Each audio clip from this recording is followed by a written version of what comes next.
Tatiana Silva Braga.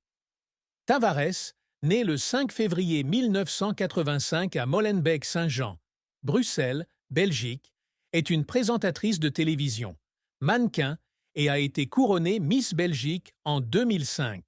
Sa vie, bien que brillante avec le halo de la célébrité et de la carrière, n'a pas pu échapper à une profonde tristesse et à des blessures émotionnelles qui ont couvé au fil des années. La plus grande tristesse dans la vie de Tatiana fut peut-être la perte de sa mère, Chrysalida, alors qu'elle n'avait que 16 ans en 2001, combinée aux difficultés d'une enfance pauvre et à la douleur de traumatismes personnels qu'elle rendait rarement publics.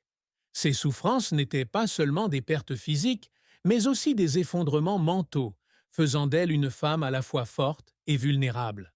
La mère de Tatiana, Chrysalida, est décédée d'un cancer du sein, alors que Tatiana était adolescente. Cap-verdienne vivant dans des conditions difficiles à Molenbeek-Saint-Jean, un quartier pauvre de Bruxelles, Chrysalida a élevé seule Tatiana après avoir divorcé de son père, Lucilio, revenu au Cap-Vert quand elle était jeune. Tatiana a dit un jour que sa mère était la plus grande inspiration de sa vie, celle qui lui a appris la résilience et l'estime de soi, peu importe la dureté de la vie.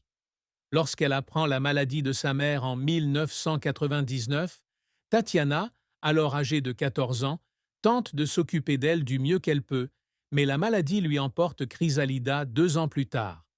La perte est survenue trop tôt, laissant Tatiana presque seule. Son père était loin, au Cap-Vert, ses frères et sœurs avaient presque 20 ans de plus et vivaient leur propre vie. Elle a partagé dans son autobiographie Tout commence par soi, 2021, que perdre ma mère a été le moment où j'ai senti le monde s'effondrer. Elle pleurait chaque nuit dans son petit appartement, confrontée au vide et à la responsabilité d'être indépendante à un si jeune âge. La tristesse devient encore plus profonde lorsque Tatiana fait face à des difficultés après la mort de sa mère. Avec peu de soutien financier de la part de son père et l'aide sociale du gouvernement belge, elle a été forcée de grandir tôt, recevant l'autonomie légale à l'âge de 16 ans pour gérer sa propre vie. Durant ces années, elle exerce toutes sortes de petits boulots, du service dans les magasins au travail de secrétaire, pour gagner sa vie et poursuivre ses études. Elle a dit un jour qu'il y avait des jours où elle pleurait d'épuisement, se sentant abandonnée au milieu de la vie, sans personne sur qui s'appuyer. Cette tristesse n'était pas seulement une perte personnelle, mais aussi un sentiment persistant de solitude, une blessure qu'elle a portée avec elle toute sa vie, même lorsqu'elle est devenue célèbre plus tard. Tatiana a également vécu d'autres chagrins moins médiatisés, comme la douleur d'un avortement, qu'elle a révélé dans une rare interview. Cette décision, bien que nécessaire à l'époque, lui a laissé un sentiment de perte et de remords. Elle a dit un jour que c'était une douleur que je ne pouvais pas exprimer avec des mots, et les larmes qu'elle a versées en silence témoignaient de cette profonde blessure. La plus grande tristesse de Tatiana Silva n'est donc pas seulement un événement spécifique, mais une combinaison de plusieurs niveaux d'émotions: la perte de sa mère, la solitude et des blessures silencieuses qui créent une triste symphonie dans son cœur. La carrière de Tatiana Silva a été un long et inspirant voyage, d'une jeune fille grandissant dans la pauvreté à Molenbeek-Saint-Jean, à l'un des visages les plus marquants de la télévision française et belge. Avec plus de 20 ans dans l'industrie du divertissement, elle a obtenu un succès significatif, mais a également fait face à de nombreux échecs et efforts qui l'ont fait pleurer à cause de sa passion et de son sacrifice. De la couronne de Miss Belgique à sa carrière de mannequin, en passant par son rôle de présentatrice météo sur TF1, son parcours témoigne de son talent, de sa persévérance et de sa volonté de surmonter l'adversité. Le parcours de Tatiana a commencé par une décision audacieuse en 2004, lorsqu'elle a participé au concours de Miss Bruxelles à l'âge de 19 ans.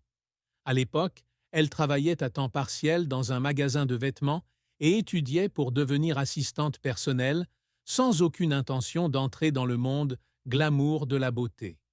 Cependant, sa victoire à Miss Bruxelles l'a conduite au concours de Miss Belgique 2005, où elle remporte la couronne le 12 décembre 2004 au Casino d'Ostende. En tant que première personne noire à devenir Miss Belgique, elle a marqué l'histoire et a attiré l'attention du monde entier. Elle a dit un jour que lorsqu'elle avait entendu son nom appelé, elle avait fondu en larmes parce qu'elle ne pouvait pas croire qu'une fille d'un quartier pauvre comme elle puisse réussir cela. Après sa victoire, elle a représenté la Belgique à Miss Monde 2005 à Sanya, en Chine, et à Miss Univers 2006 à Los Angeles, ouvrant ainsi les portes de sa carrière. Après son année de Miss, Tatiana n'a pas choisi la voie traditionnelle du mannequinat, mais s'est essayée à de nombreux domaines différents. En 2006, elle travaille au cabinet du ministre de la Coopération au développement Armand de Decker, tout en commençant parallèlement des études de sciences politiques à l'Université libre de Bruxelles. Mais elle a vite réalisé que sa véritable passion était la télévision. Elle a débuté comme commentatrice dans l'émission de télé-réalité Miss Swan sur AB3, mais sa grande percée a eu lieu en 2009, lorsqu'elle a été embauchée comme présentatrice météo sur la RTBF, la chaîne de télévision publique belge. Elle a pleuré lors de sa première audition à cause de la nervosité, mais ses efforts ont été récompensés lorsqu'elle est devenue la bien-aimée Miss Météo. En 2010, elle participe à Expéditie Robinson, la version belge de Survivor, et atteint la finale, prouvant sa force et son adaptabilité. Le véritable succès est arrivé lorsque Tatiana est entrée sur le marché de la télévision française. En 2013, elle rejoint M6 pour présenter l'émission Météo, et de 2014 à 2017, elle travaille pour TV5 Monde.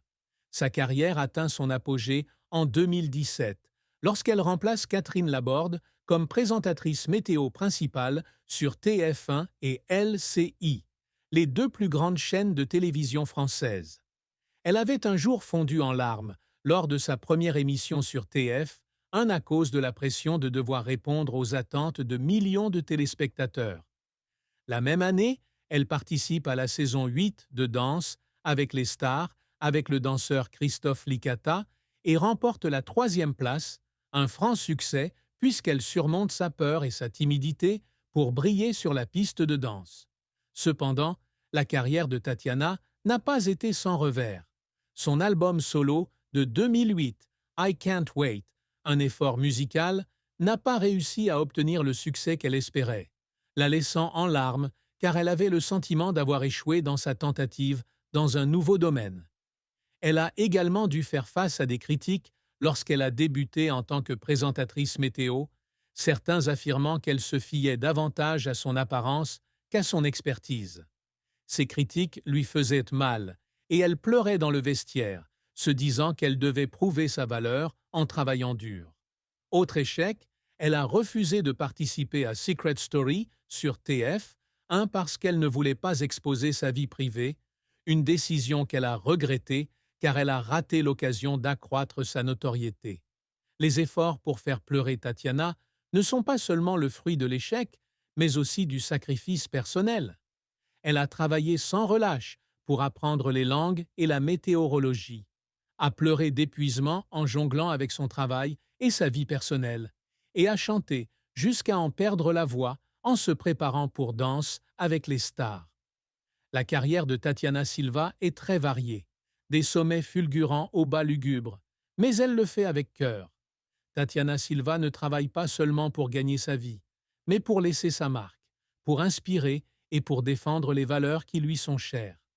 Les réalisations qu'elle s'efforce d'accomplir ne se limitent pas à la célébrité ou aux récompenses, mais visent également des objectifs plus vastes: sensibiliser aux problèmes sociaux, préserver l'héritage capverdien et devenir une femme d'influence intemporelle.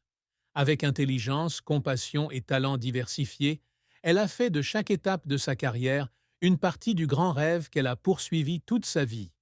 Depuis qu'elle est jeune, Tatiana rêve d'utiliser sa renommée pour aider les moins fortunés. Ambassadrice de l'UNICEF. France depuis 2014, elle s'est rendue dans de nombreuses zones défavorisées d'Afrique de l'Ouest, comme la Côte d'Ivoire et l'Angola, pour sensibiliser à l'éducation, à la nutrition et à la santé. Elle a pleuré en voyant les enfants défavorisés dans un village de Côte d'Ivoire, et dès lors, elle a été déterminée à utiliser sa voix pour soutenir les campagnes de l'UNICEF. Elle est également ambassadrice de Handicap International, se rendant en Angola pour défendre les personnes handicapées, et soutient avec ferveur Think Pink, une organisation qui soutient les patientes atteintes du cancer du sein, en mémoire de sa mère. Pour elle, chaque voyage, chaque appel est un accomplissement, car il apporte de l'espoir à ceux qui en ont besoin. Tatiana s'efforce également d'être une femme aux multiples talents. Elle ne s'est pas contentée d'être reine de beauté ou présentatrice météo. Elle a également écrit un livre, Tout commence par soi, 2021, pour partager son histoire et encourager les autres à trouver confiance et sens à la vie. Elle a pleuré lorsqu'elle a terminé le livre, sentant que c'était un moyen de guérir de vieilles blessures et d'inspirer la jeune génération. Son rôle dans Danse avec les stars F